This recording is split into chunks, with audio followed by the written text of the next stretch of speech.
Olá pessoal, tudo bem com vocês? Aqui é o professor Anderson, iniciando mais uma videoaula de matemática do nosso programa de estudos domiciliares da nossa escola Governador Valdemar Alcântara, aula para a turma de sétimo ano, aula de número 18. Espero que vocês gostem da nossa aula de hoje.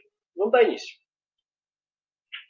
Beleza, ok, daqui para cima, diminuindo. Bom pessoal, o conteúdo da nossa aula de hoje é sobre raiz quadrada exata de um número inteiro, tá certo, pessoal? De números inteiros, está lá na página 69 do nosso livro didático, tá certo? É um conteúdo que a gente vai trabalhar bastante, que é muito fácil de entendimento para todos vocês estudantes, ok? Então vamos lá. Capítulo 11 aqui, tá bem aqui, beleza? Vamos lá, raiz quadrada exata de números inteiros. Então, considere a questão a seguir. Então, a gente tem essa questão aqui no quadrinho, ó. Quais os números inteiros cujos quadrados são iguais a 16, tá certo? Então, quais os números inteiros cujos quadrados são iguais a 16? Então, a gente tem aqui, ó, os números são mais 4 e menos 4, pois a potenciação deles, que a gente trabalhou a potenciação na aula passada, a gente viu que mais 4 ao quadrado é igual a 4 vezes 4, que é 16, e menos 4 ao quadrado é menos 4 vezes menos 4. Menos com menos é mais, 4 vezes 4, 16 também, tá certo? Então, os números é mais 4 e menos 4, só para a gente começar a raiz quadrada de números inteiros para vocês, bem simples e fácil, prático, ok? Outra definiçãozinha aqui, pessoal, ó.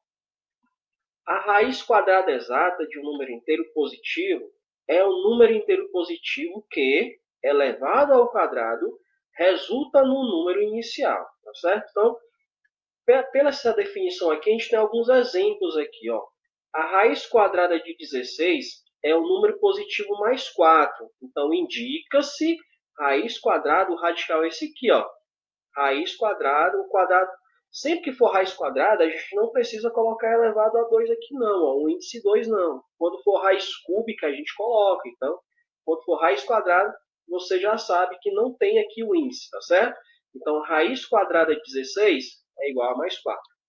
Observe que existe o oposto do número raiz quadrada de 16, que é o menos raiz quadrada de 16. Claro, então, se o oposto de raiz quadrada de 16, positivo, é menos raiz quadrada de 16. Ó, o sinal de menos aqui do lado de fora da raiz, não esqueçam disso.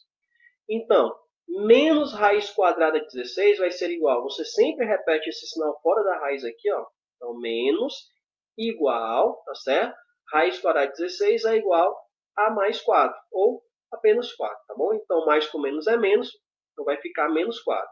Para ficar mais fácil o entendimento de vocês, vocês sempre colocam, quando for raiz quadrada de um número negativo, fora da raiz, claro, menos raiz quadrada de 16 aqui no caso, você vai repetir o sinal de menos, tá certo? E vai tirar a raiz quadrada, né? No caso, quando ela for um quadrado perfeito, que 16 é um quadrado perfeito. Vai ficar menos, já coloca aqui direto, para facilitar, raiz quadrada de 16 é 4, tá bom?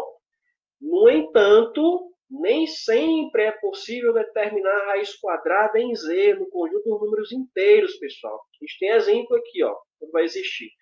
Os números como raiz quadrada de 10 e raiz quadrada de menos 36. Ó, o número está negativo dentro da raiz quadrada. Não estão definidos no conjunto dos números inteiros, tá bom? Vamos explicar aqui por quê. Raiz quadrada de 10, a gente sabe que o 10 não é um quadrado perfeito. Se ele não é um quadrado perfeito, não tem como a gente extrair a raiz quadrada exata, ou não tem como a gente resultar em um número inteiro, a raiz quadrada de 10, tá certo? Então, ele não vai pertencer ao conjunto dos números inteiros. A raiz quadrada de 10 vai pertencer ao conjunto dos números irracionais, ok? Então, por esse motivo, a gente não consegue determinar a raiz quadrada de 10 no conjunto dos números inteiros, porque ele não vai resultar em um número inteiro. E a raiz quadrada de menos 36, a gente sabe que o 36 é um quadrado perfeito, tá certo? No caso, seria 6 a raiz quadrada. Mas só que está negativo. Quando a raiz quadrada vier dentro do radical número negativo, você já sabe que não vai existir. Não existe no conjunto dos números inteiros, tá bom? Então, quando estiver dentro, ó, quando o número negativo estiver dentro do radical, dentro da raiz, você já sabe que não vai existir. Beleza? Por esses dois motivos, esses dois números aqui, ó, esses dois radicais, não são quadrados perfeitos e não pertencem ao conjunto de números inteiros. Beleza? Vamos agora para a nossa melhor parte, fazer exercíciozinhos aqui. Ó. Deixa aqui. Ok? Então aqui,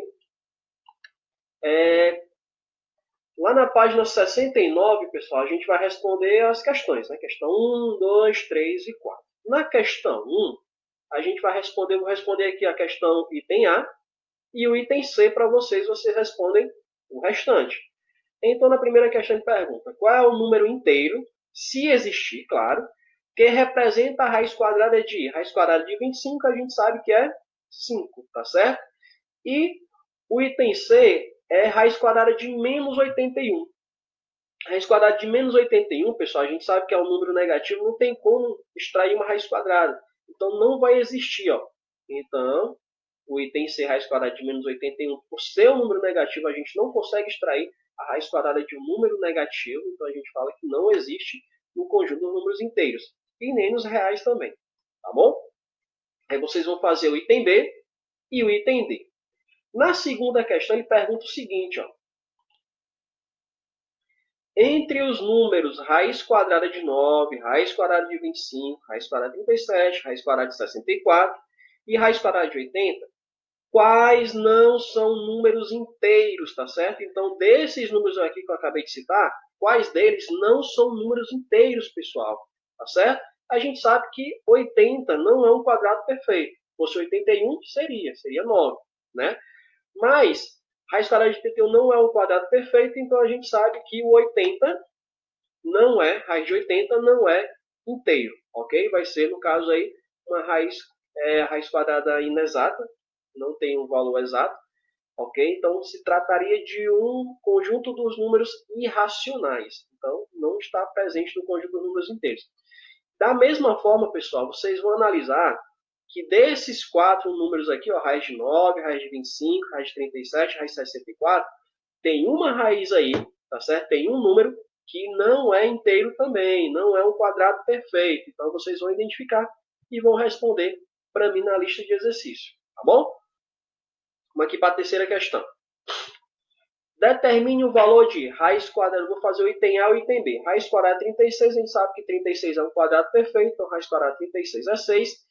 E B menos raiz quadrada de 64. Então, lembra da dica que eu falei para vocês? A dica é, quando o sinal estiver fora da raiz, você repete logo o sinal e depois extrai a raiz quadrada do valor que está dentro da raiz, tá bom? Então, menos raiz quadrada de 64 vai ficar menos 8. Então, repete o menos, raiz quadrada de 64 é 8. Beleza, pessoal? Então, a resposta é menos 8. Tá bom? Nesse caso aqui vai existir, porque o sinal negativo está fora da raiz. Se tivesse dentro da raiz, você já sabe que não iria existir. Tá certo? Vocês vão fazer o restante. Na quarta questão, fala o seguinte. Existe algum número inteiro que represente raiz quadrada de menos 25, pessoal? Então, como a gente sabe, o sinal está dentro do radical, está dentro da raiz quadrada aqui, a gente sabe que não vai existir, ó. Tá bom? Então, não, tá aqui para justificar, ó. Vamos justificar, não, pois não existe em inteiros, conjunto de números inteiros representado pela letra Z aqui, raiz quadrada de número negativo. Então, como eu falei para vocês, raiz quadrada de número negativo não existe. Beleza, pessoal? Então, vocês puderam notar aí que é um conteúdo muito fácil, muito prático, mas vocês têm que exercitar bastante para fixar esse conteúdo na mentezinha de vocês, tá bom? Então, vamos lá exercitar. Espero que vocês tenham gostado da nossa aula de hoje. Desejar para vocês bons estudos. Estudem em casa e até a nossa próxima aula.